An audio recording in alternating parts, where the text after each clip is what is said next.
Madame, mademoiselle, monsieur, bonjour. Je suis très heureux de vous retrouver ce matin à notre émission La pensée et les hommes et je vous remercie pour votre fidélité. Nous avons, lors d'émissions récentes, évoqué la situation de l'enseignement secondaire. Aujourd'hui, nous allons nous pencher sur l'enseignement primaire en Belgique francophone. Je vous retrouve dans un instant après notre générique.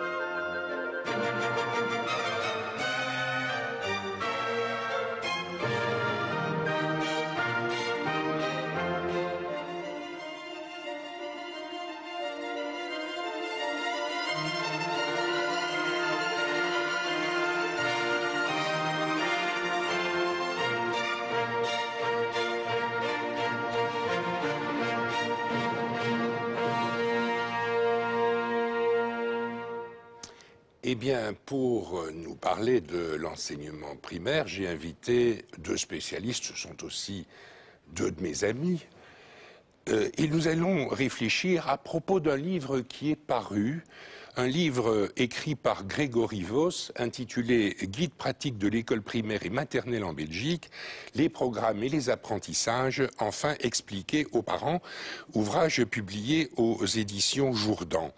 Alors, mes invités sont Monsieur Christian Delstange, vous êtes directeur du cabinet de l'échevin de l'instruction publique de la commune de Schaerbeek. Et puis, par un hasard extraordinaire, j'ai un autre Schaerbeckois en la personne de Claude Wachtelard, qui est inspecteur et coordinateur pédagogique de l'enseignement à la commune de Schaerbeek. Alors, vous connaissez l'un et l'autre très bien l'enseignement primaire. Je ne vous cacherai pas que moi, je suis le papa d'un petit garçon qui est dans l'enseignement primaire, qui est en 4e primaire, et je me dis, cet enfant doit acquérir, au fil des années qu'il va passer dans l'enseignement primaire, un certain nombre de compétences.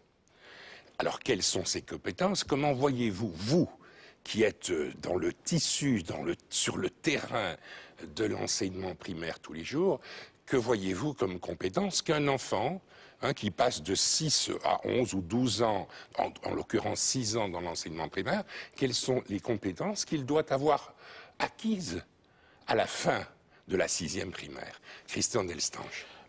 D'abord, la compétence, à mon avis, la plus importante, c'est évidemment la maîtrise du français, c'est à savoir la lecture, être capable de lire un texte, de le comprendre.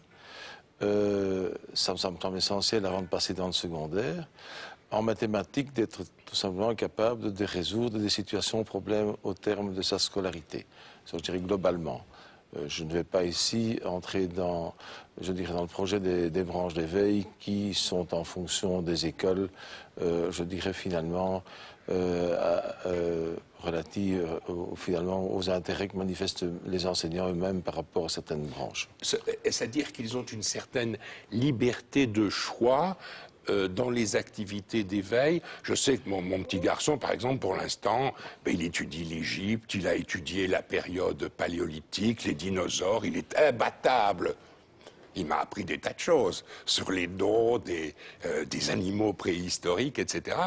Est-ce donc le choix de l'instituteur, de l'institutrice, qui engage la réflexion là-dessus, plutôt que sur les rois qui ont fait la Belgique, plutôt que sur les présidents de l'Union européenne, etc. Oui, Claude Wachtelard. J'aurais envie de dire qu'effectivement, les enseignants ont une grande liberté dans le choix des contenus, et ceux que vous venez de décrire sont très représentatifs Mais ça correspond de cette bien, diversité. ça correspond bien au contenu de l'enseignement de l'école primaire. Oui, mais le prix à payer et la difficulté à surmonter pour les enseignants, c'est à partir de ça de construire quand même une cohérence. Et donc, par exemple, pour ce qui est de de ce que l'on appelle l'histoire, qu'on n'appelle plus comme ça dans les branches d'éveil, mais l'histoire ou l'éveil historique, à partir de choses diverses comme celles que vous venez de citer, il s'agit quand même qu'en fin de sixième, les enfants soient capables de comprendre qu'il y a une chronologie, par exemple. Oui, bien sûr. Or, c'est un exercice compliqué pour les enseignants parce qu'il y a toujours un risque, c'est qu'en allant se promener, je dirais, dans tout le passé, on n'arrive pas à construire cette vision d'une chronologie parce que, quelque part, l'enseignement serait trop hétéroclite. Donc c'est bien d'avoir une liberté, mais avoir une liberté, c'est évidemment un défi et il faut une capacité de gérer cette liberté. Mais j'ai observé que dans la classe de mon garçon, l'institutrice a mis au mur une ligne du temps, hein, avec l'an 1, Jésus-Christ, et puis Napoléon Ier, vers 1800, etc. Donc j'imagine que là, les enfants peuvent visualiser ce qu'est la chronologie. Je voudrais faire état ici d'un petit souvenir personnel. Lorsque moi-même je suis sorti de 6e primaire, mais c'est il y a fort longtemps, j'étais élève à Ottigny et j'ai dû présenter à Nivelles le concours cantonal, ou l'examen cantonal. Et je me rappelle que la question en géographie était celle-ci. Vous partez de Bruxelles, vous allez à Liège, quels sont les cours d'eau que vous allez traverser ? Alors, je ne pense pas qu'aujourd'hui on enseigne aux enfants tous les cours d'eau, rivières, fleuves, etc. De Belgique, mais ça me paraissait quelque chose quand même d'assez intéressant de savoir où se trouve la petite Jette, la grande Jette, la Meuse, la Dyle, etc., etc. Est-ce que ça se fait encore ? En tout cas, ça ne se fait plus comme ça. Bien sûr. Ça ne se fait plus comme ça, sous l'influence d'un certain nombre de théories, notamment la théorie dite socio-constructiviste. On dit que l'enfant est l'acteur de son propre savoir et on doit partir de situations problèmes. Mais la situation que vous décrivez peut être une situation problème. Mais c'est vrai que par le passé, et à notre époque, puisque nous sommes à peu près de la même génération tous les trois. Hélas. On nous enseignait un certain nombre de choses. D'abord, on nous enseignait, on ne nous faisait pas découvrir, et on avait un savoir très très structuré qui reposait beaucoup sur l'apprentissage par cœur et la restitution. Mais l'exemple que vous donnez est un bon exemple de situation-problème parce qu'il peut correspondre à une situation réelle de la vie de l'enfant. Partir de Bruxelles et aller à Liège, c'est quelque chose qu'on fait de temps en temps. Ben oui. Et donc, ça c'est très utilisé, mais encore, je reviens au problème, c'est maîtriser le processus. Et puis, ce n'est pas, par exemple, quand je dis maîtriser le processus, ce n'est pas faire ça un jour, et puis se mettre à parler des 5 continents et des fuseaux horaires la semaine suivante, parce que ça, c'est pas cohérent. Et malheureusement, ça, parfois, on constate ce genre de phénomène. Je suis un petit peu interpellé par quelque chose que vous venez de dire quand vous dites nos enseignants du primaire, nos instituteurs, nos institutrices partent de ce que connaît l'enfant. Mais l'enfant, il connaît rien. L'enfant de première primaire, il ne connaît pas grand-chose. On a peut-être essayé de lui apprendre à écrire à l'école maternelle ou à lire un petit peu. Moi, ça me paraît une ambition un peu utopique, hein, de partir de ce que l'enfant connaît. En outre, l'enfant, il est intéressé par quoi? Mais parce qu'il voit à la télévision, par les jeux vidéo que ses parents lui ont offerts. Or, la télévision et les jeux vidéo, c'est quelque chose qui me paraît un peu en rupture avec l'école, avec l'apprentissage de compétences qui doivent se faire à l'école. Qu'est-ce que vous en pensez? D'abord, la compétence se met au service des savoirs. Donc, à un certain moment, si l'enfant a suivi son parcours maternel de la première maternelle à la troisième, il y a quand même des aspects cognitifs qui ont été rencontrés. Il a déjà des acquis, je dirais des prérequis pour entrer en primaire. Il a déjà certains savoirs, des savoir-être. Donc, on peut lui lancer des défis. Quand vous parliez comment aller à Liège, eh bien, je peux poser la question, et je rejoins ce que dit Claude, je peux dire, mes enfants, nous allons essayer de voir quels sont les cours d'eau que nous rencontrons à Liège, mais où allons-nous retrouver les renseignements? Et c'est de là que ça démarre, parce que je dirais qu'à notre époque, nous avions la carte de Belgique et nous étions chargés d'apprendre par cœur tous ces cours d'eau qui jalonnaient, je dirais, la Wallonie ou la Flandre. Et la Flandre, Et la Wallonie, Flandre, la Flandre, parce que la Belgique. l'Isère, je ne vais pas vous le dire, 14-18, le roi chevalier, enfin bon, tout ça c'est très important. Il y a des connexions histoire-géographie. Absolument. Et bon, et c'est vrai qu'avec tous les outils dont dispose un enfant actuellement, à savoir Internet, à savoir les livres, parce que moi je voudrais vraiment m'apesantir dessus, je dirais le lieu qu'est la bibliothèque est pour moi encore un lieu magique. C'est là qu'on peut aller chercher des sources de renseignements inépuisables, le dictionnaire. C'est là aussi qu'on parvient quand même à vérifier son orthographe. C'est là qu'on parvient quand même à trouver des éléments qui vont nous permettre d'aller vers la résolution du problème qui est posé par le maître. Donc le livre est une source inépuisable de renseignements. Et je refais là encore une petite digression en ce sens qu'il est fondamental que l'enseignant donne à chaque enfant le goût de lire. Le livre ne disparaîtra pas pour moi au profit de l'écran, de la télévision. C'est un outil indispensable et ce goût de lire, on ne peut le susciter qu'en proposant aux enfants des lectures de romans, des lectures d'ouvrages de vulgarisation scientifique. Et ça, c'est la tâche noble de l'enseignant.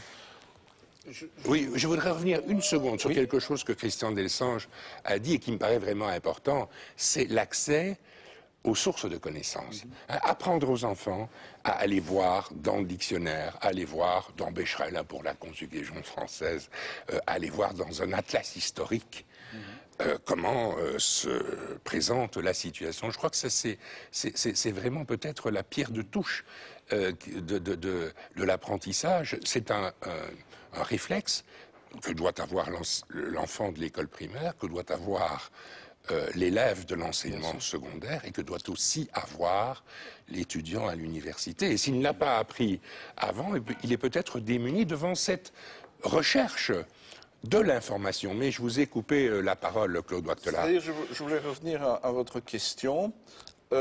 Est-ce que l'enfant sait quelque chose ou est-ce que l'enfant ne sait rien? Alors, les théories actuelles en sciences de l'éducation, c'est vraiment l'enfant est l'auteur de son propre savoir. Alors je pense que ça repose sur des constats, des recherches qui sont incontestables.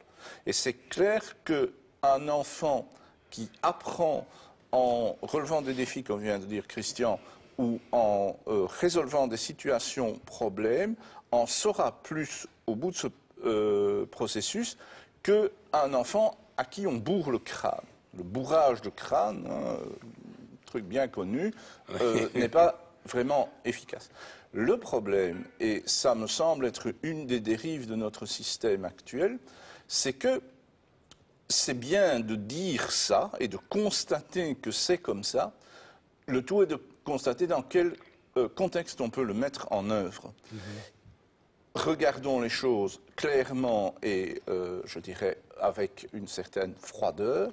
Il y a, dans une année scolaire, à peu près 150 jours maximum efficaces pour enseigner des choses. Et donc, la pédagogie socio-constructiviste, et donc le fait que l'enfant construit son savoir à partir de situations défis, est certainement très performante, mais elle mange beaucoup de temps. Et donc, de temps en temps, il y a des études là-dessus, sur ce qu'on appelle les pédagogies efficaces, il faut revenir au fait que les enseignants doivent enseigner. Et donc, en fait, je pense que si on voulait vraiment améliorer l'efficacité du système et pouvoir se dire qu'au bout de la 6e primaire, nos enfants ont des compétences acquises en matière de fondamentaux, maîtrise du langage, maîtrise des mathématiques, il faudrait faire un compromis entre la démarche nous construisons nos savoirs, et la démarche, mon enseignant enseigne encore quelque chose. Donc se battre contre le bourrage de crâne, mais ne pas s'en remettre uniquement à de l'enseignement qui consiste à faire des expériences et à chipoter. La dernière chose que je voudrais dire, c'est effectivement la maîtrise des sources d'information, mais comment voulez-vous maîtriser des sources d'information si vous ne maîtrisez pas un certain nombre de savoirs ? Oui, bien sûr, mais il y a quelque chose dans ce que je vous dis, dans ce que vous dites qui est un peu un présupposé, c'est que l'enfant ait envie d'apprendre. Or, nous le savons bien, Moi, je n'ai pas été professeur dans le primaire, mais j'étais professeur dans le secondaire et je suis professeur dans l'universitaire. Et je vois bien qu'il y a des étudiants, des élèves qui ont envie d'apprendre, et ceux-là, ils réussissent, et d'autres qui n'ont pas vraiment, qui ne sont pas vraiment motivés, comme on dit, et ceux-là ont beaucoup plus de mal à réussir. Et j'imagine que dans l'enseignement primaire, c'est la même chose. Il y a des enfants qui sont mus, en quelque sorte, par cette curiosité naturelle, et pour qui il n'y aura jamais de problème, qui vont réussir leur cycle scolaire sans aucune difficulté. Et puis il y a les enfants qui ne sont pas mus par cette envie d'apprendre. Alors je me tourne vers vous, les pédagogues, que faire pour instiller dans l'esprit de ces enfants le désir d'apprendre? Je pense que on dit, un certain nombre de chercheurs en éducation disent que tout le monde est capable d'apprendre dans un contexte favorable. Donc, je pense qu'une des clés pour répondre à ce problème-là, qui est réel, c'est de varier les approches pédagogiques. Je dis parfois, c'est un peu méchant et un peu dur, qu'on peut amener un âne à la rivière, mais on ne peut pas l'obliger à boire. Donc, effectivement, il y a des élèves qui donnent l'impression de ne pas avoir envie d'apprendre. Quand on gratte et qu'on analyse, on arrive à se rendre compte qu'ils sont dans un contexte familial ou dans un contexte de classe qui n'est pas favorable parce que les démarches qu'on utilise ou les incitants qu'on leur donne ne correspondent pas à leurs besoins, à leur personnalité. Et c'est vrai que notre système d'enseignement, globalement, n'est pas très flexible à ce niveau-là. Il y a quelques écoles qui font des pédagogies différenciées, des choses pareilles, mais on n'a pas toujours la capacité de prendre l'individu élève en compte, et on travaille beaucoup avec le groupe classe. Et donc, il y a des élèves qui tombent hors du système. Oui, puis il y a les images mentales de la société.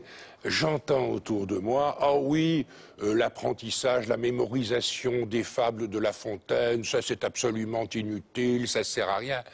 Je ne suis pas sûr que ça ne serve à rien, parce que la mémorisation dans une langue, quelle que soit la langue, permet d'acquérir le vocabulaire, la structure syntaxique, etc. de la langue. Je pense qu'on apprendra bien le néerlandais si on mémorise des textes en néerlandais et qu'on apprendra bien l'anglais si on fait entrer en soi les structures syntaxiques et le vocabulaire de langue et la prononciation de l'anglais. Or, je vois autour de moi les gens tirer à boulet rouge contre l'apprentissage par cœur de nos plus grands textes. Bon, je citais La Fontaine, mais je pourrais évoquer Paul Valéry ou l'un ou l'autre. Qu'est-ce que vous en pensez, Christian? Quand Claude parle de bourrage de crâne, il ne s'agit vraiment pas d'attaquer les exercices de par cœur. Il y a des exercices de par cœur qui me semblent incontournables. Par exemple, les tables de multiplication. Connaître l'alphabet. Comment maîtriser l'utilisation du dictionnaire si je ne connais pas l'alphabet par cœur? Comment, d'ailleurs, ne pas... Mais le par cœur, on parle de textes comme ceux de La Fontaine, mais si dans une classe, on travaille un texte, je dirais, de théâtre, mais c'est l'occasion ou jamais de faire en sorte que chaque élève... Le rôle par cœur. Donc les exercices de mémoire me semblent indispensables. Mais je crois qu'on s'écarte du bourrage de crâne qu'évoquait Claude il y a quelques instants. Dans la société, on dit apprendre des textes par cœur, ça ne sert à rien. Est-ce que je peux citer l'auteur du livre? Bien sûr. Je le cite dans un des passages avec lesquels je suis le moins d'accord, quand il dit connaître précisément les dates et personnages importants des invasions des Romains, des Huns, des Visigoths et des Ostrogoths, l'indépendance de la Belgique, les deux guerres mondiales, les accords belgo-marocains, la guerre du charbon, le début de la migration transfrontalière Belgique-Luxembourg-France, peut idéalement servir à alimenter un concours de culture générale. Il n'a pas l'air de trouver ça très glorieux. Bien sûr, nos élèves ne doivent pas connaître tout ça, mais entre ne Sauf rien s'ils que... veulent répondre aux questions, Oui, et puis il n'y a pas de déshonneur à faire des concours de culture générale, me semble-t-il. Mais bien sûr, il y en a tout plein à la télé. Et donc je pense qu'entre sacraliser le par cœur et faire du par cœur bêtement et à montrer aux enfants que connaître par cœur, c'est aussi une compétence. Tous les comédiens qui font du théâtre connaissent des lignes et des lignes par cœur. Donc l'exercice de la mémoire, c'est quand même un exercice qui a un intérêt. Et donc je pense qu'effectivement, dans certains discours un peu extrêmes, on décrédibilise certaines approches, on veut les démonétiser. Je crois que ça n'est pas sérieux. Moi, ma conviction, après 40 ans d'exercice du métier d'enseignant et d'inspecteur, c'est qu'il n'y a pas de vérité en pédagogie. Rien n'est plus stupide que les querelles que l'on voit se développer régulièrement en France entre la méthode globale et la méthode. Non, il y a des méthodes pédagogiques, des approches pédagogiques et des enseignants qui obtiennent des bons résultats avec des méthodes. Et avec des méthodes différentes, des enseignants différents peuvent tous obtenir des bons résultats. Je dis, moi, que l'enseignement est un artisanat. Mais l'artisanat demande que les artisans maîtrisent leur outil, mais ils ont le choix de leur outil. Et donc, quelqu'un qui ferait du par cœur intelligemment, moi, j'applaudis, comme quelqu'un qui n'en fera pas, mais qui fera autre chose intelligemment. Et vous vouliez intervenir. Oui, moi, je voulais dire simplement, bon, que Claude essaie de donner une définition de l'enseignement. Moi, je dirais que enseigner, c'est simplement mesurer la distance qui sépare l'enfant d'obstacles à franchir, et justement lui permettre de franchir cet obstacle. Et que penser, c'est une accumulation finalement d'échecs répétés, et c'est comme ça qu'on construit son savoir. Quand on peut justement mesurer cette distance qui sépare l'enfant de l'écueil qui est devant lui, on l'aide à franchir, on lui donne le goût de la réussite, on l'aide. Et quand un enfant réussit à franchir l'obstacle, il a envie de franchir l'obstacle suivant. Si évidemment, dès le départ, on le met dans une situation d'échec, il va s'écrouler, il va quelque part, je dirais, se refermer, comme, je dirais, comme l'huître qu'on touche et qui a envie qu'on n'ait pas envie d'introduire le couteau là pour retirer la chair de l'huître. La chair qui nous fait tant plaisir. Absolument. Alors bon, par rapport à ça, je dirais simplement qu'il ne faut aussi pas perdre de vue que on parle des difficultés qu'on rencontre. Il ne faut pas oublier, par exemple, qu'à Bruxelles, nous sommes confrontés quand même à une population interculturelle importante. Et qu'il y a aussi de nombreuses écoles qui sont à discrimination positive. Et que ces fonds permettent justement à ces enfants-là d'aller vers un peu plus d'émancipation sociale et d'avoir accès aux musées, à la culture, au théâtre, au cinéma, et que c'est fondamental. Et que ces enfants-là, qui au départ ne parlent pas la langue française, parce que cet obstacle-là est quand même très important, on doit les mettre dans des situations d'immersion immédiate pour qu'ils puissent, je dirais, si pas rapidement, mais en tout cas des échéances rapprochées, maîtriser la langue. Et on voit très bien avec des enfants qui ont cette motivation. Et souvent, quand ils sont dans des groupes minoritaires ethniques, et qu'ils n'ont que cette possibilité-là, c'est de parler la langue pour se faire comprendre par les autres, que ces étapes sont franchies rapidement.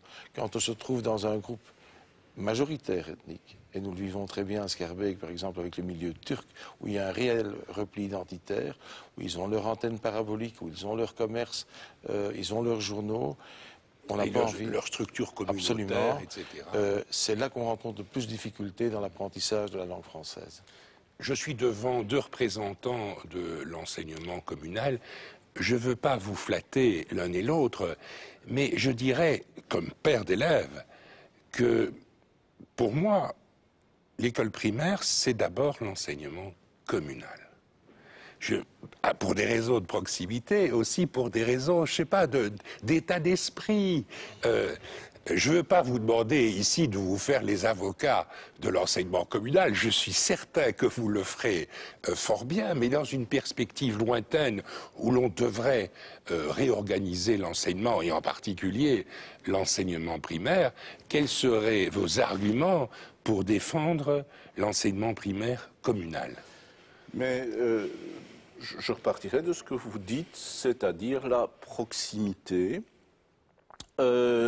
et le fait que c'est un enseignement proche du terrain, placé sous la responsabilité d'autorités publiques démocratiquement élues, Et proche du citoyen. Très proche du citoyen. Et on a des modèles, la comparaison avec les modèles européens, tout le monde sait à quel point, depuis les enquêtes PISA, le modèle finlandais est sous le feu des projecteurs. Et il est, lui, très proche. Il est totalement décentralisé et l'enseignement primaire et secondaire est placé sous la responsabilité des communes. Pourquoi? Flexibilité, proximité des besoins du citoyen et possibilité de créer des synergies et de faire des partenariats avec d'autres acteurs locaux, économiques, culturels, sociaux, et donc de répondre vraiment aux objectifs de développement d'une commune ou d'un environnement local. Donc, effectivement, je pense qu'en tout cas pour ce qui est de la défense de l'enseignement public, et moi j'étendrai clairement les choses aussi au secondaire, donc à tout l'enseignement obligatoire, de manière à pouvoir créer des passerelles et de créer des continuités qui répondent notamment aux décrémissions, etc. Une sorte de stabilité aussi par rapport à l'enfant. Une sorte de stabilité, et donc l'enseignement communal belge actuel est assez proche du modèle finlandais, où ce sont les autorités locales qui choisissent les personnels, etc. Donc, par exemple, c'est un des exemples où elles assignent les budgets, enfin bon, toutes sortes de choses de ce type-là. Et donc, je pense qu'effectivement, si il y a réorganisation du paysage de l'enseignement, il doit se faire en tenant compte de l'efficacité que donne, et qui est reconnue par des documents européens qui sont nombreux, que donne la décentralisation. Eh bien, nous voici arrivés au terme de notre émission. On n'a pas répondu à toutes les questions relatives à l'enseignement primaire, mais je ne doute pas que les personnes qui nous suivent nous téléphoneront, nous écriront au bureau pour nous poser des questions que je vous retransmettrai à vous, les spécialistes. Je vous remercie infiniment, Claude Wachtelard, Christian Delstange, d'avoir participé à notre émission d'aujourd'hui. Je rappelle que, au fond, l'idée qui nous est venue de parler de l'enseignement primaire est suscitée par la publication d'un livre de M. Grégory Vos, intitulé livre très intéressant et très utile pour les parents, intitulé Guide pratique de l'école primaire et maternelle en Belgique, les programmes et les apprentissages enfin expliqués aux parents, ouvrage publié aux éditions Jourdan. Madame, mademoiselle, monsieur, merci beaucoup, à très bientôt.